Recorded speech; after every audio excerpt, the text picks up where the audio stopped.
Ça en fait pas mal d'un coup. Ça fait beaucoup et le gouvernement n'aime pas être notre financier.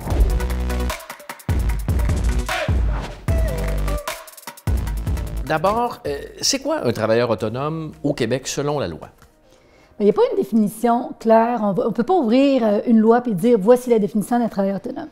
En fait, on a les gens qui sont des employés, qui ont un contrat, qui reçoivent des T4. C'est l'autre portion de ce qu'on retrouve majoritairement. Et du moment qu'on offre des services, on fait des factures, on est son propre patron, mais on n'a pas une structure avec une compagnie ou autre, on est juste nous-mêmes notre propre patron. C'est ce qu'on appelle un travailleur autonome. Il y a beaucoup de travailleurs autonomes qui émettent des factures en ajoutant la TPS ou la TVQ, par exemple. Effectivement. Mais pas tous. Dans quelles circonstances on doit percevoir les taxes et les remettre au gouvernement?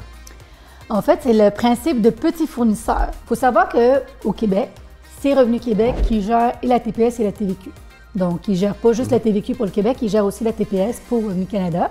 Et ce qui arrive, c'est que moindrement qu'on dépasse le 30 000 de revenus. Ouais. Bruts, donc le total de montant de revenus avant les taxes, le moment où on dépasse le 30 000, il faut absolument s'inscrire à la TPS-TVQ.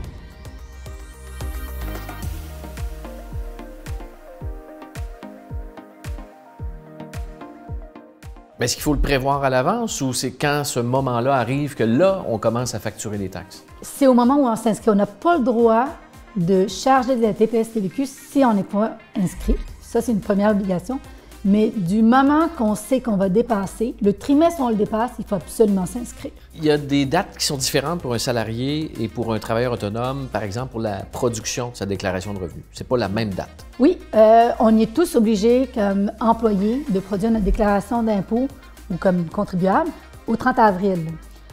Sauf que si on est travailleur autonome, on a une extension. Il faut faire attention. Souvent, je dis aux gens, l'extension, elle n'est pas de tout faire le 15 juin. Il faut faire attention, c'est qu'on doit quand même payer au 30 avril. Fait qu'en général, si on fait tout pour finir le 30 avril, bien, on finit. Mais oui, on peut produire, s'il nous manque des documents, etc., jusqu'au 15 juin. Il y a des travailleurs autonomes qui doivent verser des acomptes provisionnels. C'est quoi, au juste? Si on refait un parallèle avec les employés, un employé reçoit son salaire sur une base de net, et donc des déductions à la source, des DS qu'on appelle, qui sont retenues. Donc, son impôt est payé au fur et à mesure qu'il reçoit son salaire. À chaque paye, oui. À chaque paye, effectivement.